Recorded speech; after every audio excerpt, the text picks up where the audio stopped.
Bonjour et bienvenue sur notre chaîne intitulée Un jour, un verset, un message.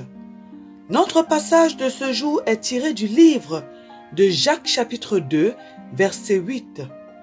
La Bible nous dit, « Si vous accomplissez la loi royale selon l'Écriture, tu aimeras ton prochain comme toi-même, vous faites bien. » Dans ce passage, notre Dieu nous parle de l'accomplissement de la loi qui est appelée ici la loi royale et qui est aussi appelée la loi de l'amour.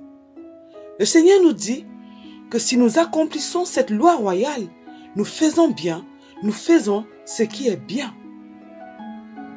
Le chapitre 2 du livre de Jacques nous parle de la pratique des bonnes œuvres. Oui, nous devons démontrer notre foi par la pratique des bonnes œuvres. Si nous disons que nous croyons en Dieu, que nous connaissons Dieu, alors cela doit se voir dans nos actes, cela doit se voir dans tout ce que nous faisons au quotidien. Nous devons faire ce qui est bien au quotidien, selon ce que la parole de Dieu qualifie d'être bien, qualifie de bien. Notre Dieu nous demande d'aimer notre prochain. Il nous demande de faire du bien à notre prochain. Il nous demande de prendre soin de notre prochain. Il nous demande de nous oublier pour notre prochain. Le Seigneur nous demande de faire tout ce qui est en notre pouvoir pour mettre notre prochain à l'aise. Mais pour aimer une personne, il faut déjà lui donner une certaine importance. Si nous ne nous rendons pas compte de la présence d'une personne, nous ne pouvons pas penser à lui faire du bien. Tout commence donc par le fait de donner de l'attention aux autres, de remarquer que les autres sont là dans notre environnement, sont là dans notre vie. Nous sommes des enfants de Dieu et nous fréquentons par exemple des églises. Nous fréquentons des lieux de travail. Nous fréquentons des commerces. Dans nos églises par exemple, combien de personnes est-ce que nous remarquons? Nous sommes devenus une famille selon ce que nous dit la parole de Dieu. Nous sommes la famille du royaume des cieux, du royaume de Dieu. Cela veut dire que nous sommes des frères et des sœurs. Nous avons entendu parler des familles de chair, de sang, qui sont composées de 50 personnes, des familles dans lesquelles, par exemple, il y a des enfants, il y a 30 enfants, des familles dans lesquelles il y a 50 enfants même. Et dans ces familles-là, nous nous rendons compte d'une chose, c'est que les parents connaissent le nom de chacun de leurs enfants. De même, les enfants connaissent le nom de chacun de leurs frères et sœurs. Cela veut dire que si nous décidons de donner de l'attention aux membres de nos congrégations, nous pouvons connaître le nom de chacun d'entre eux. Cela veut dire que si nous considérons que nous sommes une famille chrétienne, nous allons alors donner de l'attention, remarquer chaque personne et aller jusqu'à chercher à connaître le nom de chaque personne. En tout cas, nous pouvons connaître leur nom. Nous pouvons faire attention à eux si nous le désirons vraiment, si nous décidons vraiment de fonctionner de cette manière-là. Et si nous faisons cela, nous faisons quelque chose de bien. Car nous devons le savoir. Tout être humain aime qu'on lui donne de l'attention. Et ça fait du bien au cœur de chaque personne de savoir que nous les connaissons, que nous connaissons leur nom. Cela prouve qu'ils existent. Cela prouve qu'ils sont là, qu'ils sont présents, qu'ils sont remarqués. Nous devons également savoir qu'une personne existe. Nous devons savoir qu'elle est là. Et c'est à ce moment-là que nous allons penser à lui faire du bien. Il en est de même pour les membres de nos familles. Aujourd'hui, où nous sommes plus portés sur nous-mêmes, nous devons réapprendre à nous intéresser aux autres, à nous intéresser aux membres de nos familles, à nous intéresser à notre prochain. Nous ne devons pas oublier notre devoir en tant qu'enfant de Dieu, en tant qu'enfant dans une famille, en tant que personne dans un environnement, dans une société. Non, nous devons connaître notre devoir et nous devons le mettre en pratique. Nous devons vraiment faire cela, c'est très important. Nous devons prendre soin des membres de nos familles comme nous devons prendre soin de notre prochain en général. Nous devons donc remarquer, donner de l'attention à notre prochain, donner de l'attention aux autres. C'est la même chose pour nos voisins, c'est la même chose pour nos collègues de travail.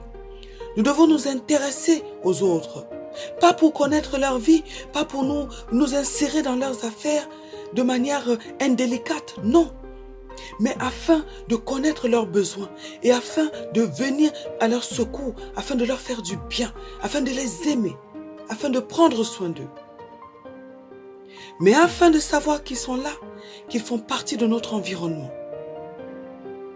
Et c'est lorsque nous allons remarquer ces personnes, que nous allons voir quel est leur besoin, que nous allons comprendre qu'il leur manque des choses. C'est à ce moment-là que nous allons voir s'il y a quelque chose qui ne va pas chez elles, si elles ont des besoins. Oui, nous devons prouver notre foi à notre Dieu à travers des bonnes œuvres. Lorsque nous remarquons qu'une personne de notre entourage manque de quelque chose, nous ne devons pas attendre qu'elle nous demande de l'aide. Nous ne devons pas toujours attendre que ce soit elle qui vienne vers nous pour nous demander ce qui lui manque. De même, si nous entendons une personne se plaindre et dire qu'il lui manque telle ou telle chose, nous ne devons pas attendre que la personne nous demande ce qui lui manque. Nous devons nous lever et apporter notre aide à cette personne afin d'accomplir la loi royale. Et tout ce que nous faisons doit toujours être basé sur l'amour, sinon cela ne sert à rien. De même, lorsqu'une personne prend l'initiative de venir vers nous pour solliciter notre aide, nous ne devons pas la lui refuser. Nous devons vraiment nous oublier pour faire du bien aux autres. Nous pouvons également apporter de l'aide à notre prochain, une aide morale, une aide physique, une aide spirituelle. Il y a plusieurs sortes d'aides que nous pouvons apporter à notre prochain. Et nous avons tous les moyens pour accomplir la loi de l'amour. Car le Seigneur, lorsque nous avons la volonté, lorsque nous décidons d'apporter cette aide, d'aimer notre prochain, le Seigneur nous donne les capacités, il nous donne les possibilités, il ouvre les portes devant nous afin que nous puissions accomplir ces choses. Le plus difficile dans l'accomplissement de la loi royale est le don de soi. Il est facile pour une personne de donner des chaussures aux autres, de donner un peu d'argent. Mais il est plus difficile de sacrifier sa réputation, par exemple. Il est plus difficile de s'oublier soi-même. Il est plus difficile de donner notre vie pour les autres. Heureusement que le Saint-Esprit de Dieu est là pour nous amener dans l'accomplissement de cette loi qui est la loi de l'amour. Heureusement qu'il est celui qui nous donne la capacité dans un processus d'accomplir la loi royale, de poser les actes qu'il faut pour faire du bien à notre prochain.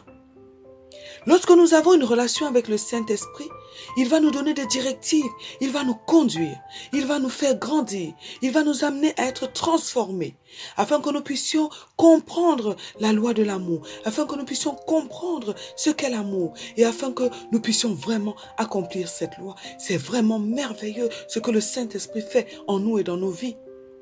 Oui, l'amour, c'est se sacrifier. L'amour, c'est donner tout ce que nous avons, lorsque cela est nécessaire. Et nous devons le faire, nous devons décider de le faire et nous devons le faire jusqu'au bout. Notre Seigneur Jésus-Christ a tout sacrifié pour nous, même sa réputation. On disait qu'il utilisait la puissance des ténèbres pour accomplir des miracles. On l'a qualifié de Belzébuth. Sommes-nous prêts à faire de même? Sommes-nous prêts à sacrifier notre réputation? Sommes-nous prêts à subir les calomnies, les médisances par amour pour notre prochain? Par sacrifice pour notre prochain? Sommes-nous prêts à sacrifier notre réputation qui nous est si chère? Sommes-nous prêts à travailler sur nous-mêmes pour que nous soyons meilleurs et que nous sachions mettre notre prochain à l'aise? L'amour peut tout, nous dit la parole de Dieu. Mais sommes-nous prêts à tout donner? Sommes-nous prêts à tout faire par amour? Notre Dieu nous interpelle ce matin. Il nous dit que pour accomplir la loi royale, nous devons aimer notre prochain comme nous-mêmes. Nous devons faire ce qui est bien. Nous devons être dans la pratique et non uniquement dans les paroles. Non, nous arrêter uniquement aux paroles. Nous devons également beaucoup faire attention de ne pas faire des distinctions entre les hommes. Nous ne devons pas faire acception de personne. Nous ne devons faire acception de personne. Nous devons prendre soin de notre prochain, quelle que soit la couleur de sa peau, quelle que soit sa pauvreté, quelle que soit sa méchanceté. Nous devons de tout faire, de toujours faire ce qui est bien. Nous devons de toujours aider notre prochain à devenir meilleur, à l'amener à grandir, à l'amener à comprendre la volonté de Dieu. Nous ne devons pas utiliser ce que nous avons pour dominer les autres, pour les écraser, pour écraser les pauvres par exemple. Non, notre Dieu nous défend cela.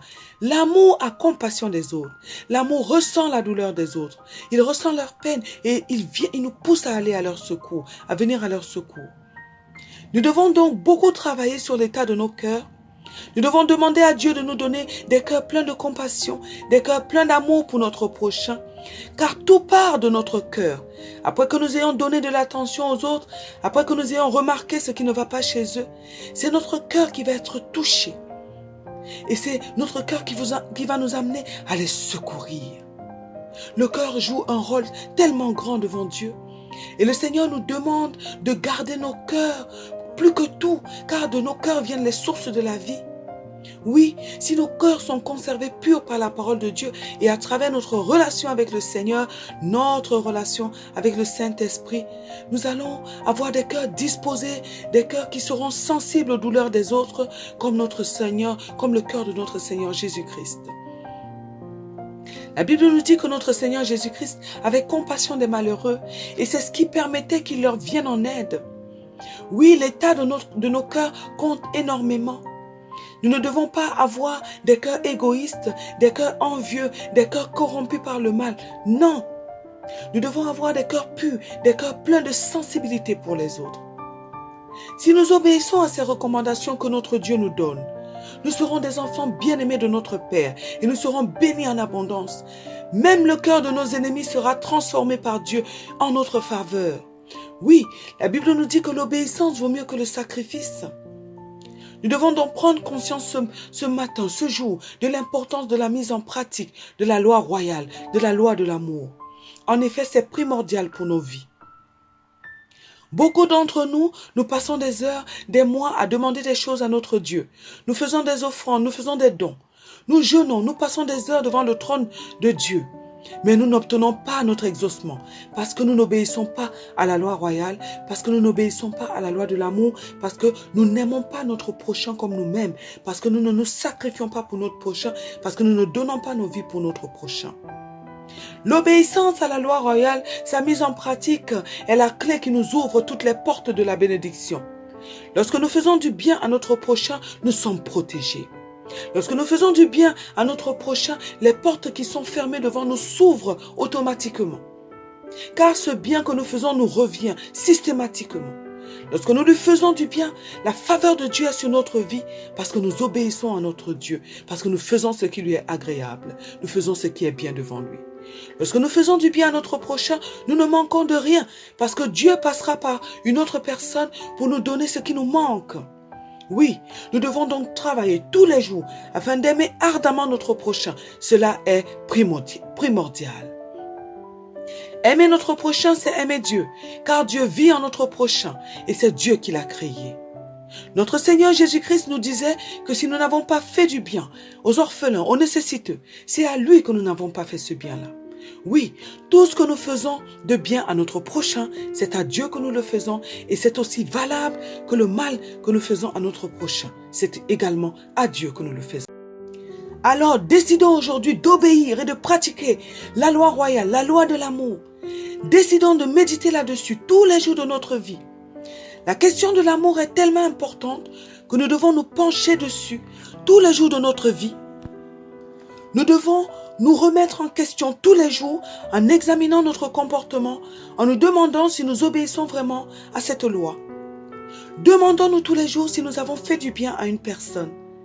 Demandons-nous si une personne a été bénie par nous, par notre attitude, tous les jours de notre vie. Si nous pratiquons toutes ces choses, alors nous faisons ce qui est bien devant Dieu. Nous faisons ce que la parole de Dieu nous demande de faire. Car tout ce que Dieu nous demande est bien et c'est pour notre bien. Prions ce matin afin que Dieu nous donne la capacité d'obéir à la loi royale, à la loi de l'amour. Demandons-lui de nous donner la capacité de donner de l'attention à notre prochain tous les jours de notre vie. Demandons-lui de nous donner la capacité de pratiquer les bonnes œuvres envers notre prochain tous les jours de notre vie. Demandons à Dieu de nous donner la capacité de nous oublier pour les autres au nom puissant de notre Seigneur Jésus-Christ. Amen. Que Dieu bénisse votre journée, que Dieu vous bénisse et à très bientôt sur notre chaîne. Un jour, un verset, un message.